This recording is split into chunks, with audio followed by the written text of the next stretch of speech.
তানভীর ভাই, আমার প্রথম প্রশ্ন হচ্ছে যে অনিয়ম করেছেন কিনা আপনি কি বলবেন? চুক্তির লঙ্ঘন করেছেন কিনা আপনি কি বলবেন? নগদের চুক্তির কোনো লঙ্ঘন হয়নি। অ্যাজ পার চুক্তি যেভাবে ডাক বিভাগে রেভিনিউ দেওয়ার কথা ঠিক সেভাবেই রেভিনিউ দেওয়া হয়েছে। এবং নগদে আমরা লাস্ট 3 বছর কিন্তু ভ্যাটে ফার্স্ট সেকেন্ড থার্ড হয়েছি, তার মানে আমরা হায়েস্ট ভ্যাট দিয়েছি। আর এদিকে আপনি অনিয়মের কথা বলবেন যে নগদে আজকে পর্যন্ত কোনো অনিয়ম হয়নি। বাট এই কালকে যে প্রথম আলোর যে নিউজটা আপনি বললেন, যে বলা হয়েছে যে কি 41 জন পরিবেশক চলে গেছে, যার কাছ দিয়ে 1711 কোটি টাকার ক্যাশ আউট হয়েছে। এটা আমি ক্লিয়ার করতে চাই মানুষের কাছে আপনার মাধ্যমে। সো নগদে 300-র মতো পরিবেশক ছিল, যেখানে বিকাশেরও 300-র মতো আছে, 320, অথবা রকেটেরও আছে। সো যখনই 5ই আগস্ট ঘটলো, সেই 5ই আগস্টের পরে নগদের যেমন 41 জন পরিবেশক চলে গেছে, আমার কাছে ডাটাটা আছে, বিকাশের 127 জন পরিবেশক চলে গেছে, রকেটের 63 জন পরিবেশক চলে গেছে। কেন চলে গেছে? কারণ এরা ওই এলাকার আওয়ামী লীগের কিছু না কিছু ছিল। কারণ পরিবেশক তারাই হতে পারতো যে যাদের ওই এলাকা আধিপত্য আছে। তো আধিপত্য কাদের ছিল? তখন আওয়ামী লীগের লোকজনের ছিল। সো এই লোকগুলির এটাকেই টুইস্ট করে জিনিসটা বলা হয়েছে। প্লাস যেটা বলা হয়েছে 1700 কোটি টাকার ক্যাশ আউট হয়ে গেছে। কত হাস্যকর! আপনি জিনিসটা চিন্তা করে দেখেন, নগদের ডেইলি ক্যাশ আউট করে 1000 কোটি টাকা, আর ওরা বলতেছে যে এই 41টা ডিস্ট্রিবিউটর মিলে 5 বছরে 1700 কোটি টাকা ক্যাশ আউট করে ফেলেছে। সো টোটাল জিনিসটাই হচ্ছে একটা মিডিয়ার টুইস্ট, এবং একটা মিডিয়া এটা পিক করেছে। এবং আপনাকে গুড নিউজটা আজকে আমি দিতে চাই।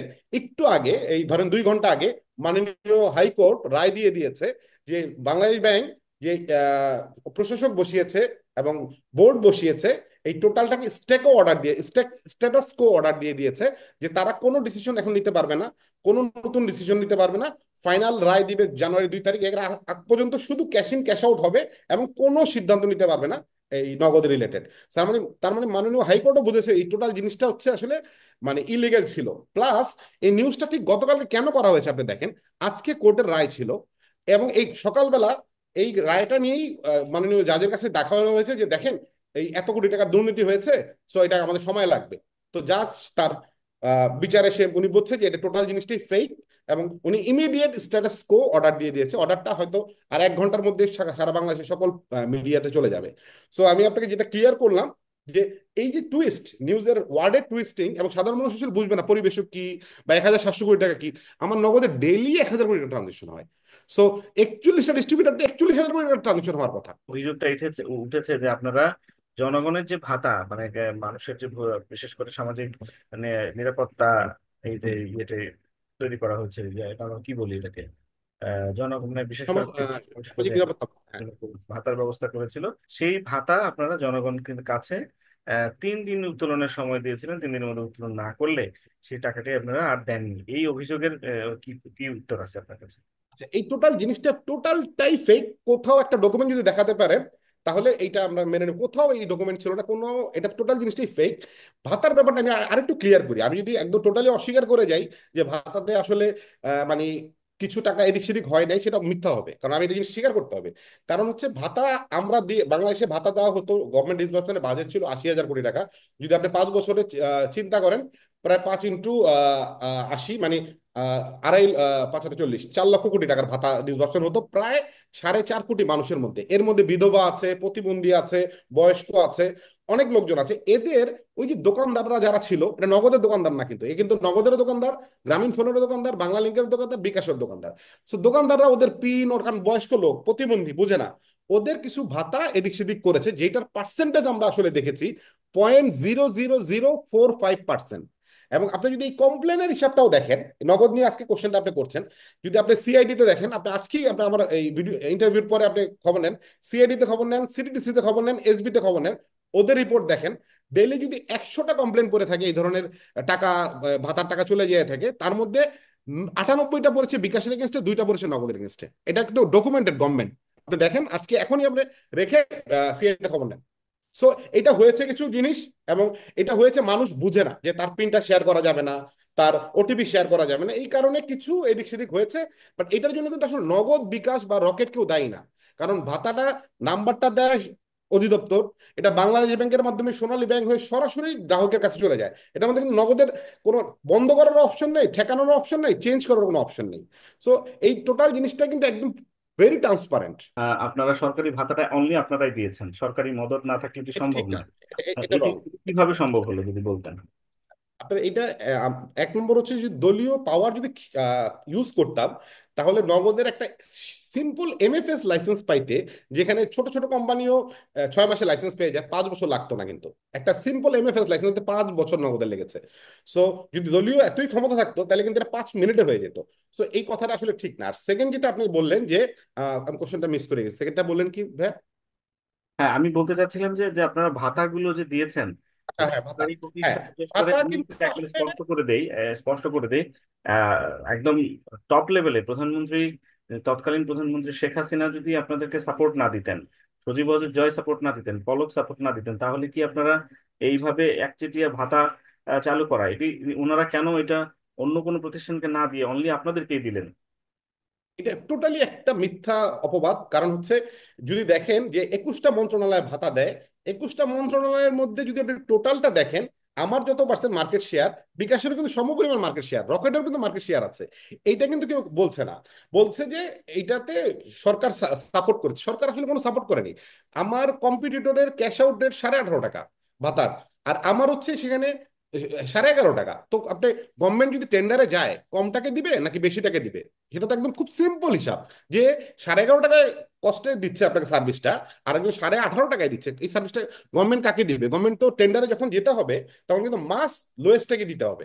সো সেই কারণে আমরা কিছু জায়গায় প্রিভিলেজ পেয়েছি। তারপরেও যদি মার্কেট শেয়ার দেখেন, ভাতার মার্কেট শেয়ার কিন্তু 60-40, বাকি 40-র ভিতরে কিন্তু রকেট আছে, বিকাশ আছে, ইউপে আছে। সো সবাই মিলেই, সো এই জিনিসটাকেও কিন্তু খুব মানে রং চং দিয়ে আসলে প্রেজেন্ট করা হয়। আপনি বলতে আর চাচ্ছেন আপনি যে যেটা, সরকারি ভাতা অনলি আপনারা দেন না, সবাই অন্যরাও না দেয়? না, টোটালি মিথ্যা কথা, টোটালি মিথ্যা। আপনি সমাজ কল্যাণের আমার খবর নিয়ে দেখেন। আমি বলছি বলছি যে আপনারা দেন না, সবাই সবাই মিলে দেন। হ্যাঁ, আপনি দুর্যোগে খবর নেন, সমাজ কল্যাণের খবর নেন। দুর্যোগে তো আমরা দিই মাত্র 20%, রকেট আর বিকাশ দিচ্ছে বাকি 80%।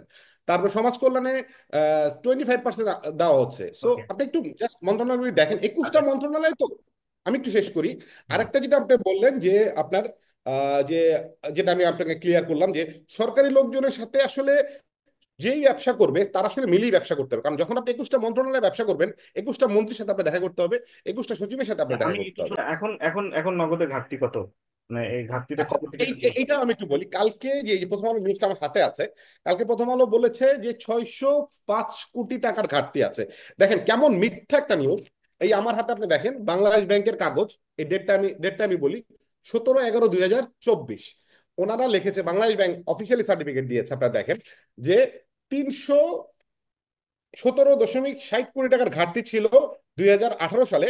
সেটা কমে এখন আসছে 48 কোটি টাকা, এবং সেটার জন্য বাংলাদেশ ব্যাংক কিন্তু অনুমোদন দিয়ে দিয়েছে যে 28/2/2025-এ 20 কোটি টাকা দিতে হবে, এবং 30/6/2025-এ বাকি 28 কোটি টাকা দিতে হবে। সো এই 48 কোটি টাকার যে পারমিশনটাও নেওয়া আছে, সেটাকে কিন্তু বলেছে 600 কোটি টাকার ঘাটতি।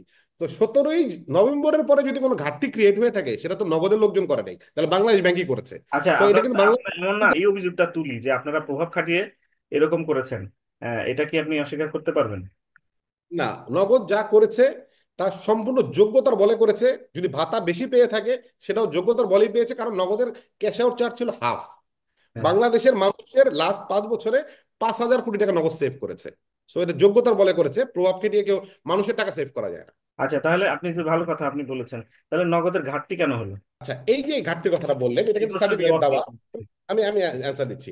এই ঘাটতিটা তখনই ক্রিয়েট হয়, তখন বাংলাদেশ ব্যাংকের এই নতুন এই রুলসটাই ছিল না, যে যখন ট্রাস্ট কাম সেটেলমেন্ট অ্যাকাউন্ট থেকে এফডিআর করে এফডিআর এর এগেইনস্টে কর ক্রিয়েট করা যেত না।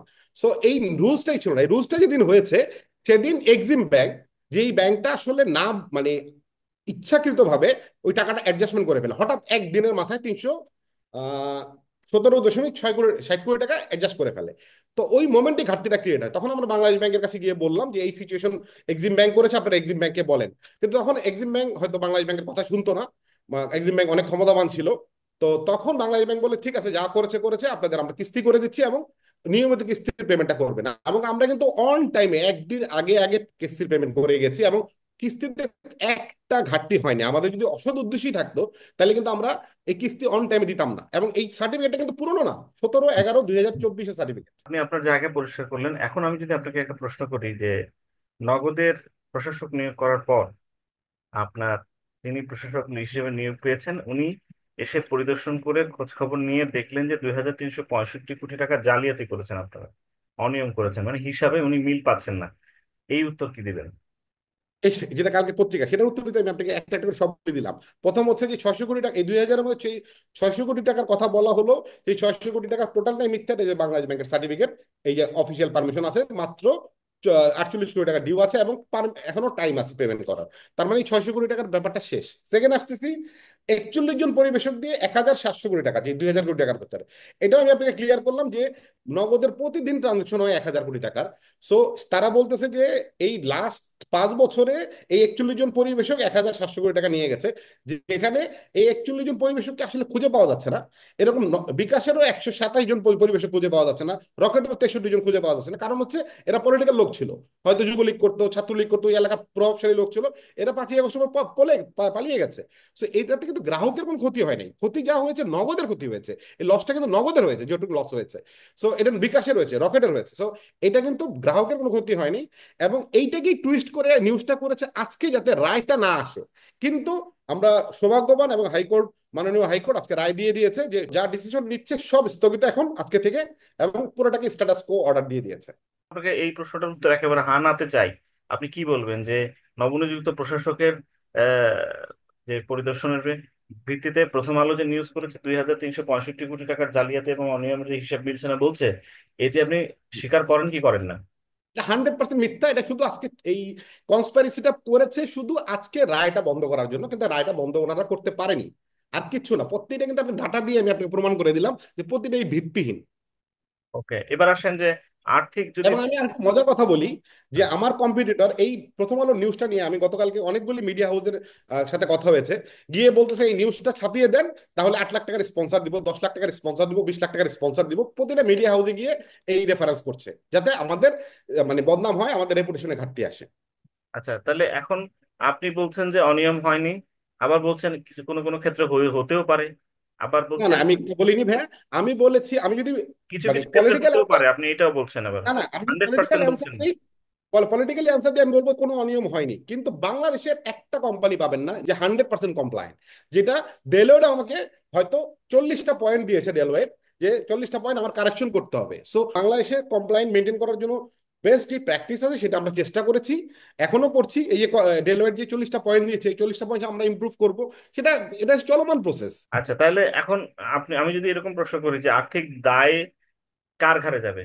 কারণ যেহেতু আহ, অনেক ক্ষেত্রেই অভিযোগ উঠছে আপনাদের বিরুদ্ধে, আপনারা অনিয়ম করেছেন, নতুন পরামর্শক এসেছে, ওনারাও বলছেন যে আপনারা অনিয়ম করেছেন, জালিয়াতি করেছেন, হিসাব মিল পাচ্ছেন না টাকার। তো এইটা কি উড়িয়ে দেওয়া যায়? এবং যদি এরকমটা হয়ে থাকে তাহলে দায় কে নেবে? হাইকোর্টের যদি রায়ের উপরে তার কিছু নেই। ওনার ওনার চেয়ে তো বিজ্ঞ আর কেউ নেই। ওনার চেয়ে তো আসলে বিজ্ঞ প্রধানমন্ত্রীও না, প্রেসিডেন্টও না। হাইকোর্টের রায় ফাইনাল রায়। সো উনি যদি জাজমেন্টে দেখে যে এটার মধ্যে কোনো ভুল পায়নি, তাহলে ভুল পায়নি। আর উনি যদি বলে যে ভুল পেয়েছে, তাহলে ভুল পেয়েছে। আর ডেলোটের মতো কোম্পানি যখন ক্লিয়ারেন্স দেয়, 20টা পত্রিকা যখন লেখে যে কোনো নগদ 100% মানে কমপ্লায়েন্ট কোম্পানি, তখন একটা পত্রিকা আসলে উদ্দেশ্যপ্রণীতভাবে রায়ের আগের দিন একটা নিউজ করলো, যে নিউজের প্রতিটা পয়েন্ট আমি আপনাকে ক্লিয়ার করে দিলাম যে এই জিনিসের মধ্যে কোনো ভিত্তি নেই। সো ওইটা নিয়ে ওইটা আসলে রেফারেন্স হতে পারে না। রেফারেন্স হলে কিন্তু আমার কাছে এখন এই মোমেন্টে কিন্তু 20টা পত্রিকার নাম বলতে পারবো যারা ক্লিয়ারলি লিখেছে যে ইন্ডিপেন্ডেন্ট অডিট ক্লিয়ার অন লগদ এলিগেশন। এর মধ্যে কিন্তু এপি আছে, ইয়াহু আছে, ব্লুমবার্গ আছে, সব বিগেস্ট বিগেস্ট পত্রিকা আছে। আচ্ছা ভাই, তাহলে এখন যদি আমি আপনাকে প্রশ্ন করি যে আপনারা উম, মানে আপনাদের এই প্রতিষ্ঠানটাতে দলীয় লোক ঢুকিয়েছেন, বিশেষ করে যুবলীগ, আওয়ামী লীগ এবং হচ্ছে প্রভাবশালী ব্যক্তি এবং শেখ পরিবারের কাছের মানুষ, এদেরকে ঢুকিয়েছেন, এতে কি বিষয়টা এমন দাঁড়ায় না যে এটি একটি দলীয় ক্লাব, অথবা এরকম যেটা প্রথম আলো যেটা লিখেছে, আমি যদি এরকম প্রশ্ন করি কি উত্তর দিবেন? প্রথম আলো যে কোর্টটা করেছে, সেটা হচ্ছে আমি আপনাকে ক্লিয়ার করলাম যে দলীয় বলতে নাহিম রাজ্জাক আমার স্কুল ফ্রেন্ড, রাজী মোহাম্মদ ফখরুল যে আমেরিকায় পড়াশোনা করার অবস্থায় তখন থেকে সে আমার কোম্পানিতে কাজ করতো। তখন সে এমপি মন্ত্রী তো দূরের কথা, কিছুই হয়নি, পলিটিক্সে যুক্ত হয়নি। আর আরেকজন যে নিয়াজ মোর্শেদ আলী, যুবলীগের সাধারণ সদস্য। সে কিন্তু যুবলীগের সদস্য হয়েছে 2023 সালে। আর ও আমার সাথে একই ইউনিভার্সিটিতে, আমরা নর্থ সাউথ ইউনিভার্সিটিতে পড়েছি 5 বছর একসাথে। সো এই যে আমরা ফ্রেন্ড সার্কেল মিলে নগরটা শুরু করেছিলাম, এটাকে এখন তকমা দেওয়া হয়েছে যে কি মানে পলিটিক্যাল। বাট আলটিমেটলি দেখেন, নাহিম রাজ্জাক এখন নেই, রাজীব মোহাম্মদ ফখরুল এখন নেই। সো আলটিমেটলি কিন্তু এগুলি কোনো ভিত্তি থাকে না। এরা কিন্তু এখন 5ই আগস্টের পরে নেই তা কিন্তু না, তারা কিন্তু 23 সালেই নেই। 23 সালেই চলে গেছে। সো 5ই আগস্টের আরো অনেক আগে চলে গেছে। সো এই যে ক্লাবের কথা বলা হয় ভাই, ক্লাব এই যে আমি বললাম, আজকে আমাদের বাণিজ্য উপদেষ্টা হচ্ছে আকিজের, কালকে কি বিএনপি ক্ষমতায় আসলে অথবা আওয়ামী লীগ ক্ষমতায় আসলে কি আকিজ বন্ধ হয়ে যাবে? সো এরকম সব সব ব্যবসায়ী এখনকার এখনকার ব্যবসায়ীরা কিন্তু এখনকার উপদেষ্টার সাথে ছবি তুলছে, এখনকার প্রধান উপদেষ্টার সাথে ছবি তুলছে। তাদের ব্যবসা কি বন্ধ হয়ে যাবে? সো তারা কি ক্লাব বানিয়ে ফেলেছে? সো এই যে ওয়ার্ড টুইস্টিং, এই ওয়ার্ড টুইস্টিং করলে কিন্তু আসলে দেশেরই ক্ষতি হবে, কারণ ব্যবসায়ীরাই কিন্তু বাংলাদেশের ইকোনমি ডেভেলপমেন্ট করে। বিদেশি যারা আছেন তারাও তো বিভিন্ন বড় বড় কোম্পানিতে আছেন, তা এটা কি অস্বীকার করবেন? বিদেশি মানে আমি যদি বলি যে বিদেশি লোকজন যারা আছেন আপনাদের শেয়ারের সাথে, তারা হ্যাঁ, কারা, তারা কোন কোন কোম্পানি বা তারা কোন ব্যক্তি? আমি বলি, আপনি গুগল করলে পাবেন, আর আমি প্রোফাইলটা পাঠিয়ে দিচ্ছি, ICU ventures. So ICU ventures হচ্ছে ওয়ার্ল্ডের এমন একটা কোম্পানি যে ওয়ার্ল্ডের 73টা বিগেস্ট বিলিয়ন ডলার কোম্পানিতে ইনভেস্ট করেছে। এর মধ্যে উবার আছে, গ্র্যাব আছে। সো এরকম বড় বড় কোম্পানিতে ইনভেস্ট করেছে। So it's biggest investor. So এই বিগেস্ট ইনভেস্টররাই যখন আমাদের থেকে শেয়ারগুলি কিনে নিয়েছে, তখনই কিন্তু আসলে এই নাহিদ রাজ্জাক চলে গেছে, রাজী মোহাম্মদ ফখরুল চলে গেছে। তো আমাদের এই নগদের, আমিও আমার শেয়ার বিক্রি করেছি অনেক। সো এই শেয়ারগুলি তখন বিক্রি হয়েছে। সো এই বিগেস্ট ইনভেস্টর যখন আসছে, তো 2023 সালে, এটা কিন্তু আজকে না, 23-এ প্রথম দিকের ঘটনা বলছি আমি। আচ্ছা, যদি লাস্ট আপনাকে প্রশ্ন করি তাহলে নগদের এখন এই মুহূর্তে কোনো ধরনের প্রচারণা কার্যক্রম কি আছে নাকি থমকে গেছে? আসলে অ্যাডমিনিস্ট্রেটর, তো আসলে আমি অ্যাডমিনিস্ট্রেটর কোনো দোষ দিব না, কারণ ওনারা এসে যথেষ্ট চেষ্টা করেছে করা যায় কিভাবে রান করা যায়, যে দায়িত্ব ওনারা পেয়েছে, কারণ ওনারা তো আর নিজের থেকে আসেনি, ওনাদের উপর থেকে দায়িত্ব দেওয়া হয়েছে। সো ওনাদের আসলে যেই বাজেট ছিল, সেই বাজেটে যতটুকু করার ততটুকুই করেছে। ওরা আসলে ক্যাম্পেইন প্রচারণা করার মতো বাজেট নেই। আর যতদিন অ্যাডমিনিস্ট্রেটর ছিল, আমি ছিল এই কারণে বলছি, আজকে কোর্টের অর্ডারের পর আমি বলতে পারি না আছে। সো আজকে কোর্টের অর্ডারের পর বলতে হবে যে যতদিন ছিল, ততদিন আসলে নতুন কোনো ফান্ড ঢুকে নেই। এই যে বিদেশি যারা আছে, জাইলস, ফাইজাল, এরা কিন্তু একটা টাকাও দেয়নি নগদকে, কারণ তারা বলেছে যে অ্যাডমিনিস্ট্রেটর থাকলে আমি টাকা দিব কেন? সো অ্যাডমিনিস্ট্রেটর টাকাটা কি করবে আমি তো জানি না। সে তো অ্যাডমিনিস্ট্রেটর তো আর আমার কোম্পানি রেভিনিউ এনে দিতে পারবে না। সো লাস্ট অগস্টের পর থেকে 1 টাকাও নগদে ঢুকে নেই, নতুন ফ্রেশ ফান্ড একটা একটা ডলার ঢুকে নেই। সো এই কারণে তারা সেভাবে প্রচারণা করতে পারেনি।